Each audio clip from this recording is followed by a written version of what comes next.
always say finance is the big problem, right? So then the question is, what is the problem? So we've looked at this a little bit across SMEs, and there seem to be two kinds of problems. The first is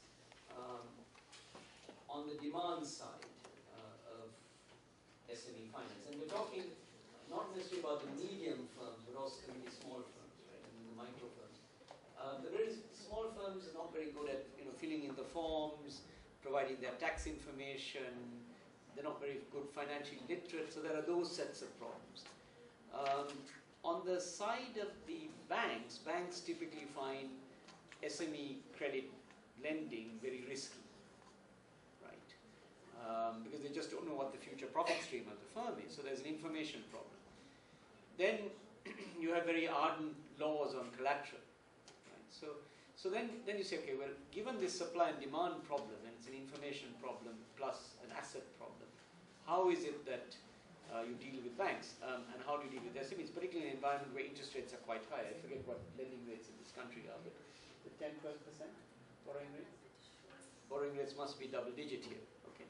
So then how does anyone run a business, right? I mean, to make a profit when things are coming down. So then you lead to the following types of solutions. On the one hand, you have to take a look at the collateral laws. Okay? And part of it is this idea that movable collateral can become part of a law. So in Japan, for instance, they're talking about tuna being collateral.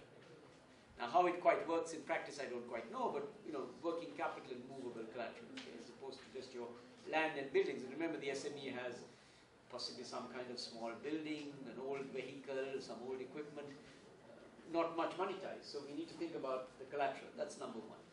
The second thing we've got to think about is to try to have a lot of work on the side of financial literacy, teaching entrepreneurship courses and how to fill in these forms at the very basic level in local languages, in community colleges, in high schools. So we have to start financial literacy at a very early age. Right? So if people want to become an entrepreneur, how do they fill in a form? I mean, I'm thinking in school we have all sorts of courses, extracurricular courses. One should be financial literacy for young people. Right? And I think part of that should be, how do you fill in a form if you want to apply for a bank loan? Right? How do you run a bank account first, of course? What is a bank account? And then, how do you apply for these things? I think that would be very useful in terms of getting people confident about. So financial literacy is the second aspect. The third aspect, I think, is to try to have credit rating bureaus, that enable. Not all SMEs are poor credit risks. Right? We've got to discriminate between those that are good bets versus those with a good credit history versus those that are bad bets, and try to provide some money easily from the banking system, those that are good bets. So I think there are various measures we can think about. And then we've got to work with the banking system to try to get them to outreach and to show that SME credit is a bankable thing. I mean, I'm very respectful of SME finance institutions like yours, which is specifically, but the big engine is the banking system.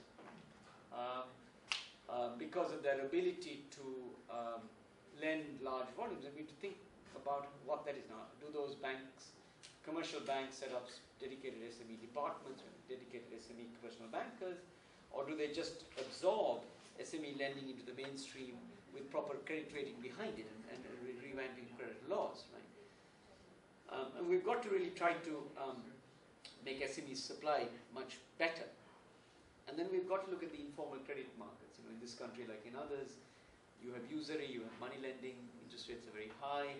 We've got to spread the banking system out. So it's mobile banking, it's e-banking. That's all the assumption that people have. I mean, in this country, I think you have the highest penetration of mobile phone and the highest penetration of Facebook, for instance. I mean, so mobile technology is out there. We've got to think about how those might work, right? So I think we've got to think of an integrated solution to this that tries to deal with this set of issues. I hope that answers.